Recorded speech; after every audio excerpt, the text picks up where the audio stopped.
Friends, we made it. This is a season finale of Hap and Leonard, season 2, episode 6. No Mo Mojo. No more Mojo, baby. This is it. This is the end of season 2. It's about to go down. And it did go down. Absolutely. Superb job with this season. And this finale was everything. I did not see any of it coming. I'm talking about, let's get to it real quick. All right. Ivan went home with his dad.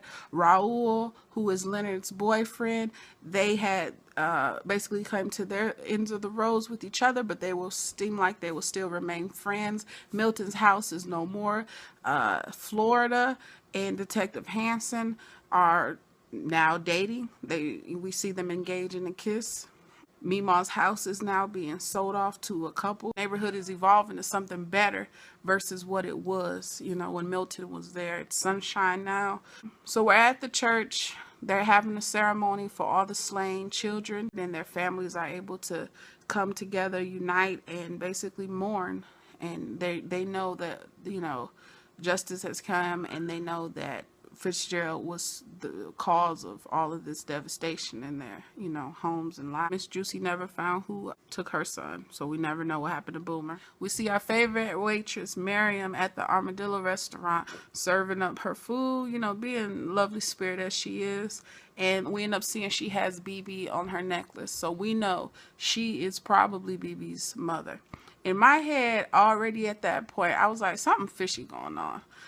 Because Valentine was always at the restaurant. He's always bigging her up, like, oh, she makes the best coffee, and da-da-da. Just looking at her like he really loves her. But everybody else who's African-American that he looks at, he says some slick stuff to. But he was also kind of nasty towards Florida, which makes you almost think, okay, maybe he likes the sisters. Anyway, we end up finding out when Hap and Leonard goes to Miriam's house, like, hey, we got some bad news to tell you. They show her, they're holding the necklace of the BB, and we see she has BB on her neck. She knows at that point, oh my God, you know about my son being missing. What exactly happened to my son? He's not missing. He's been missing for 2 years. Do you have his body?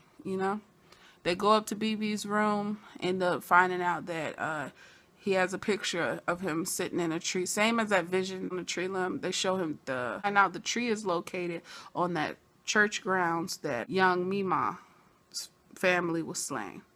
Well, Miriam's not too forthcoming with the information. She's kind of being standoffish and a little bit rude whenever Hap and Leonard brought up Valentine.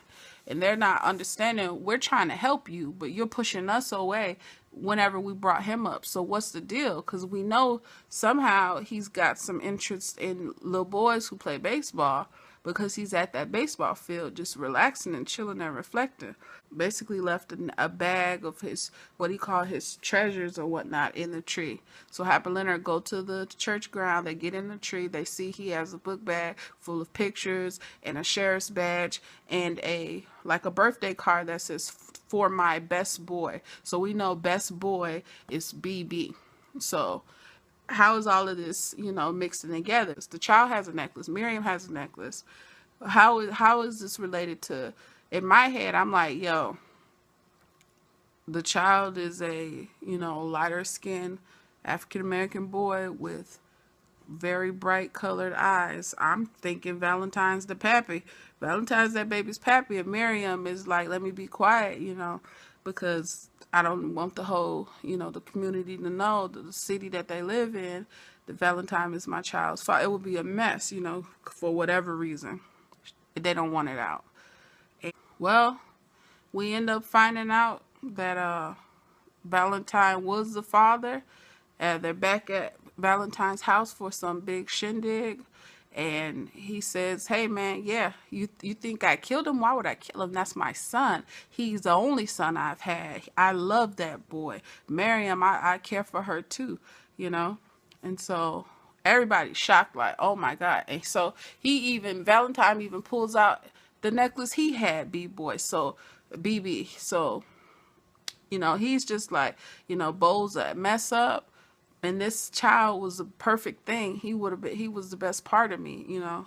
He was the best thing that could happen to anything in my life is this child. I never would want to harm him. I don't know who did it. If I knew who did it, Hap and Leonard, they wouldn't be on this earth their own self, you know. That's what we get at. And so Hap and Leonard are sitting there looking at each other like, well, who else would want to be number one, son? Who else would want to be number one in this evil man's eyes? Who else would want to stand out? And so everybody starts thinking Bo Otis, because I'm like, I'm on the couch yelling, Bo Otis, he did, Bo Otis. And sure enough, here come Bo Otis with a barbecue apron on. Daddy, what's going on? What's going on? What are they talking about? What are, you know? Sheriff Valentine says, oh, you did it. I can't believe you did it. So he's taking his cane and pushing his cane in Bo Otis's chest, and they must have got to the edge of the swimming pool that had no water in it, and so instead of splash, he went splat. And Bo Otis is no longer with us. He is with the likes of Trudy, me, Fitz, TJ, Ilium, and Uncle Chester. All gone. He is dead, and you see the blood. This time it ain't a seizure. It's no fizzing in the mouth. We know who done it. He did it, and Fitz did it.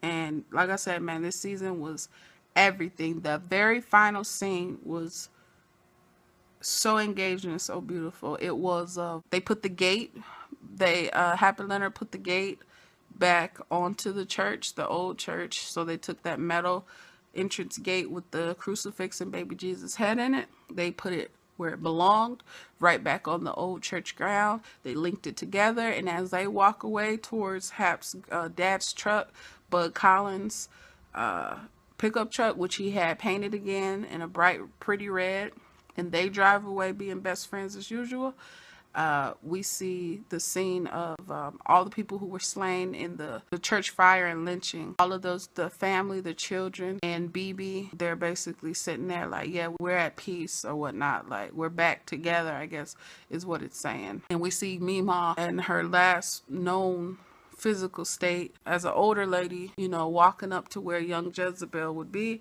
And so she's in a happy place now too, I guess, is what they're saying. So Mima and all of them are sitting at the entrance of the church, and then they fade it back to the original picture that we saw in Mima's living room, as if it's frame by frame. So that was pretty cool.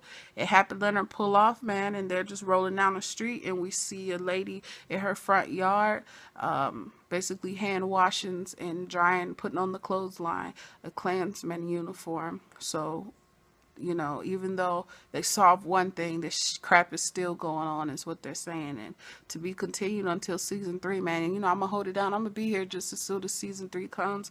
I hope y'all watch these videos because I put a lot of time into them. All right, until next time, subscribe, like, comment. Hold it down, y'all. Do what's right for your community. All right.